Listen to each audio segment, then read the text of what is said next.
Hello one all, it's Doc Stone, chapter 158, Who is the Scientist? And before anything else, I think we also have to take a moment to appreciate the fact that Luna, the capable girl, completely saved the day right here. I mean, first off, saved the day by not being willing to kill Dr. Taiju, which, good on you, Luna. There definitely was a lot of debate in the community online about whether or not she actually go through with it, whether or not she actually be okay with killing someone. My own personal theory was that Senku would make her a new dress with different size stripes, so that way when Stanley went to take the shot, he completely miss and hit something far off, and they'd be able to find Stanley's location and go after him after that. But nope, she's just not willing to kill anyone, and instead sticks both her fingers up her nose, which is just great. But even then afterwards, when Stanley is relatively certain he has Dr. Taiju in his sights, which is a whole other thing I'm going to get into, it's only because Luna sent off the message to tell Dr. X that Senku was on the ship that he was given the order not to fire. And please note that in the crosshairs right here is Senku as well. So not only is there a 100% chance that Taiju definitely would have been killed, but maybe Senku as well, so Luna saved both of them, and because she was so obvious with giving off the message, Ryu was able to figure out exactly where the enemy was, and they had a freaking sniper on their side. Oh, that was amazing, so thank you, Luna. We also find out a little bit more about her. When they're reviving Carlos and Max, they refer to them as event staff.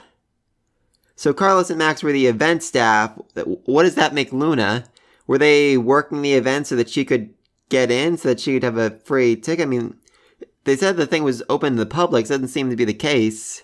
Maybe that was to pay for her ticket then, or so she could go in and find a rich guy to spend the rest of her life with? That doesn't actually answer any question, just raises more. I'm so very, very curious over who Luna was in the past life. Anyway, speaking of Carlos, he basically vomits up the ring. There was a whole debate I was having in the community before. I was saying, maybe Stanley or Dr. X saw Carlos eat the ring, saw him mention it was a platinum ring, and that's how he was going to find out about it. Others disagreed, saying there was no reason for Dr. X to have seen that, to noticed it, so he wouldn't find out about the ring until, much, much later. But nope, it was literally vomited up right in front of him. Though I was wrong as well, thinking that Dr. X would have seen it or would have said to Carlos or Max, find me platinum. I mean, really, why would he have ever asked Carlos and Max to find him platinum? Or even said in their general direction, I need platinum. Thankfully, though, like I said, it was literally vomited right in front of him, and that was all he needed. With that, he was able to create nitric acid on a massive scale and basically revive everyone around him, who, managed to stay awake all this time. I also do just love this one line right here.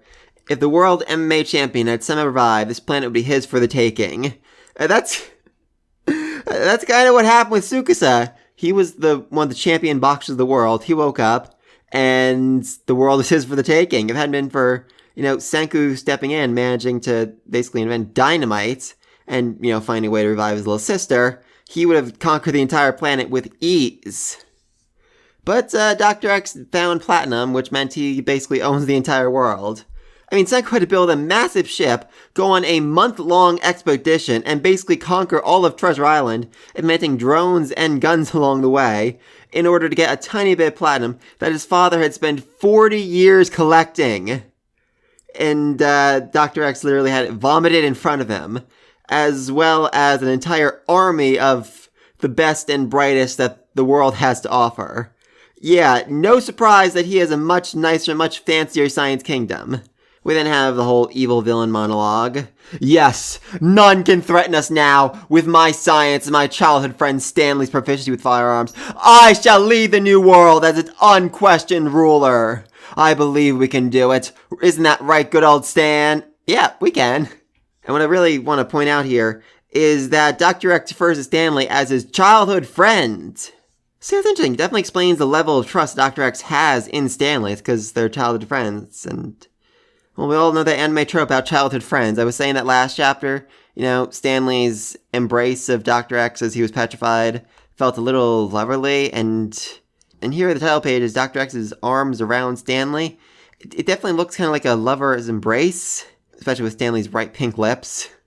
And the line here too, and the quote here from Aristotle, was a friend a single soul dwelling in two bodies? It's very, very strange. I mean, could these two be more than friends? Could Stanley have feelings for Dr. X? I'm very curious about all of that. I mean, I couldn't really imagine Senku and Taiju being in this pose. It just feels a little off for just friends. Hard Hard to say. And again, there's just this blue palette on the color pages whenever we see Dr. X. I'm very curious about that. Also, speaking of blue, for some reason the first page of this chapter was all blue. I have no idea why that happened. Anyone has any idea about that, please let me know, because I'm quite curious. Anyway, a little more about Stanley. I'm a little concerned about him. I'm a little worried about him. I mean, first off, he didn't actually get the confirmation from Luna that that was Dr. Taiju. She came close, certainly, but she didn't give the all clear. So there's a good chance it wasn't actually Dr. Taiju. Also, Senku was standing right next to him and had the whole E=MC square shirt on. That should have been a big clue to you. So it seems like maybe Stanley isn't so worried about collateral damage. I mean, again, though, when he was actually going to go for the shot, Senku was right next to him, right behind Taiju, and would have definitely been severely injured by that blast. That makes me very worried about exactly what Stanley has planned, what he's going to do, what he's willing to do in order to fulfill Dr. X's dreams, his goals. I mean, definitely seems like he's loyal to Dr. X, like he won't betray him. But I saw a very interesting comparison in the comments down below in one of my other videos, that Stanley is basically Poof from Hunter x Hunter. Poof is absolutely 100% loyal to the Chimera Ant King, but he's worried about this person who's a distraction to him. This person might cause him to forget his ideals, forget his ambitions, and end up betraying everything he's been working towards all this time. I mean, when Dr. X actually said Senku's name, Stanley looks enraged, violent, monstrous almost in this shot. It's very, very strange. I'm not sure exactly why he looks so angry. Is he worried that maybe he hears the kindness in Dr. X's voice and he's worried that this is someone that he'll care about more than him? Or is he worried that this is someone who he'll betray his ambitions for, who he'll compromise for, and that's what he's really afraid of? Anyway, speaking of Dr. X's reaction to Senku, just Jesus Christ, the light in this man's eyes, the smile on his face. This is literally the happiest I've ever seen him. He honestly looks like he's staring at God himself, like he's received a divine revelation. As he's just so overwhelmingly happy that Senku is alive and here. And this has a lot of the community really worried, as well as Stanley apparently, because they're worried, because they're wondering, okay, does that mean that Dr. X is going to surrender? He's going to compromise? He's going to negotiate now? Are we going to lose out on this whole big science war we were promised? And I don't think that's the case. I think there's a good chance that Dr. X is going to call up Senku here now and tell him, hey, I know it's you, Senku. My spy told me. Which, will put Luna at risk, but they already figured out that she's a spy. They've known she's a spy since she first got on the boat. And yet they did nothing to try and stop her from moving around freely. That's a little concerning.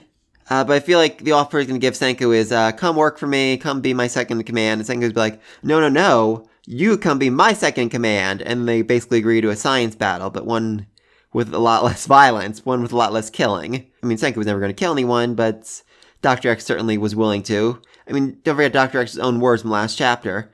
If another scientist rose up, they would have a duel of science, and the person who took control would be the one who knew science better, who was able to do more with science. So I think that's what it's going to come down to. It's still going to be a battle between scientists, but with murder off the board. Basically like their poker match on their way to America. Yes, there are still stakes, but it's not a life or death battle anymore. Also, I'm just very curious about this room that Dr. X is in. It was definitely weird before, now we're getting a better picture of it. It's a very, very tall room. And there are just these vials and vials all over the wall, each with a label. What are they? What purpose do they serve? And I'm wondering if this might be his own attempts at vial fluid and wakes up everyone, even those who fell asleep. A lot of people have been wondering, well, why hasn't Dr. X already made their vial fluid? Well, what if this is his attempts at it? All these different concoctions and potions and solutions and different mixtures that he's tried over the years try and make it work, but they just haven't worked. They just haven't been productive for one reason or another. It reminds me of, in the first chapters we saw Senku's room full of the swallows, the birds. Just row after row of them. This could be the same thing for him. Senku also explained that they were going to use the Medusa as the ultimate bluff against Dr. X. Make it look like this big ultimate death weapon that could wipe out his entire kingdom in a single second. To force him to surrender. I'm not sure well that whole bluffing plan is going to work without, good old Jen on your side, but hey, it might work. It might manage to convince him and could be the bargaining chip you need to win this war now that Zeno and Senku are on essentially good terms. I also really do love that Dr. X is using an encryption device to send his messages back and forth. I said before in one of my other videos that they were basically on even footing because they couldn't message anyone without the other person hearing. but with an encryption device, Dr. X literally holds all the cards and can freely communicate with anyone whenever he wants to. Oh, that definitely makes him overpowered, and I'm sure Senku could end up making one himself, but he would have had to give it to, Tsukasa, Asuka, and the whole team before they left, and I really don't think he did that.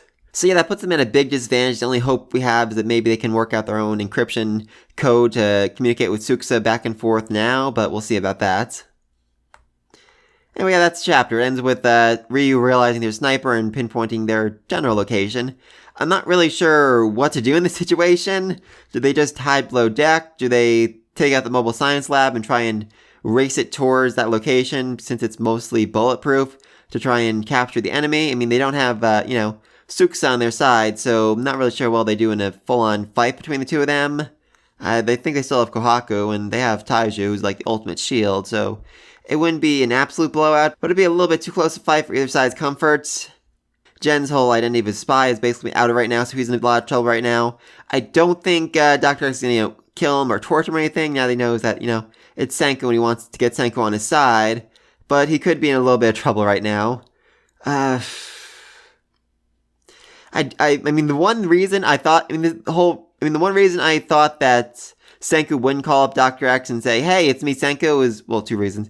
One is because he wanted Dr. X to underestimate him, and two is because he wanted to, endanger Jen's role as spy by revealing, yeah, the guy you're with, he's actually my spy, and he's been lying to you this whole time, so you should probably just kill him now.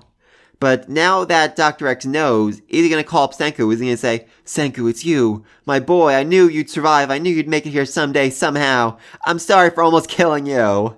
And from there, they can have negotiations, which I think will ultimately lead to them agreeing, okay, we're going to still continue the science war. It's capture leader. If your side captures me first, I win. If my side captures you first, we win. And you're subservient to us. You basically have to follow my commands moving forward. And that includes no killing people. No killing people. Shooting people is mean. Oh, I love that. But please, let me think all this down below. Who's going to win this science war? Do you think they're trying negotiating, or do you think they're going to keep fighting back and forth for a bit longer? I think you'd definitely be insulting to everything that's been built up so far. We still haven't seen what Suka's team is doing, what they're planning, how they're going to do in this fight. And I just think it'd be insulting to all that if we just ended here now. I think the battle needs to keep going on. And Dr. X even straight up said himself, in this world, it would be a battle of scientists. Whoever comes out on top is the one who has the right to rule. I think that's going to be how it ends, but let me think all this down below. Be sure to like, subscribe to this next video, and until then, peace!